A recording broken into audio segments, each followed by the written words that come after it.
Іх вядуць па жытнай сцяжынцы. 4 пад канвоем з дому.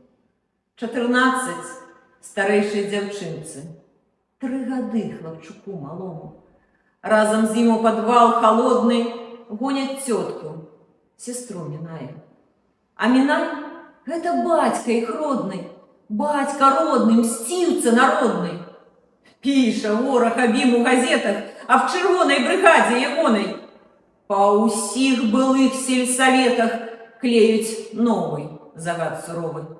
Са слупоў, са сцен, аканіцаў пагражаюць Мінаю загадам.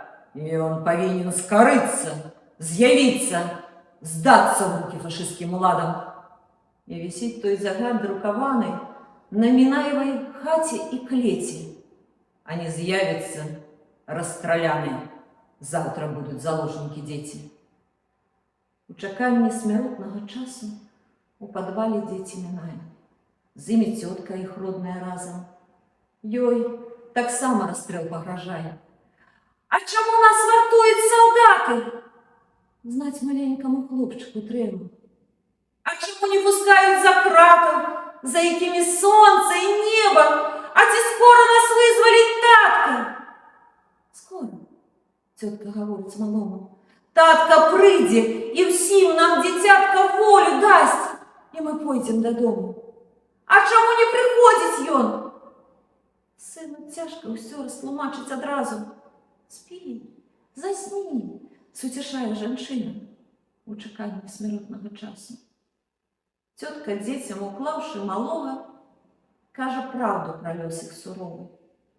Не павінен ведаць нічога, толькі меншы сын, 3гадовы.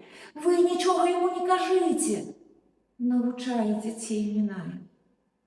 Сын у сне гаворыць аб жыце, па якому пойдзе дадому. В астрожнай, трывожнай цішы сняцца краты меншаму сыну. Тут і мокрыя сцены, і мышы, татка, татка, забыў нас, пакінуў. Спі, засні, суцішае кабета. Спі, сынок, не твая гэта справа. Спі, наш татка не прыйдзе. На гэта ён не мае бацькоўскага права. Ноч праходзіць, сонце ўзыходзіць. Заспявалі жаўранкі ў полі. Іх выводзяць салдаты за краты.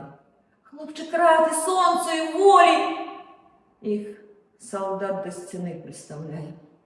Цэліць кату льняныя галовы, пачынае з сына Міная. Стрэл. Упаў хлопчук 3гадовы. Каты зноў пісталету знімае. На сцяне заложнікам цень. Вось і всё. Перед бацькам Мінаем станьце все бацькі на калені.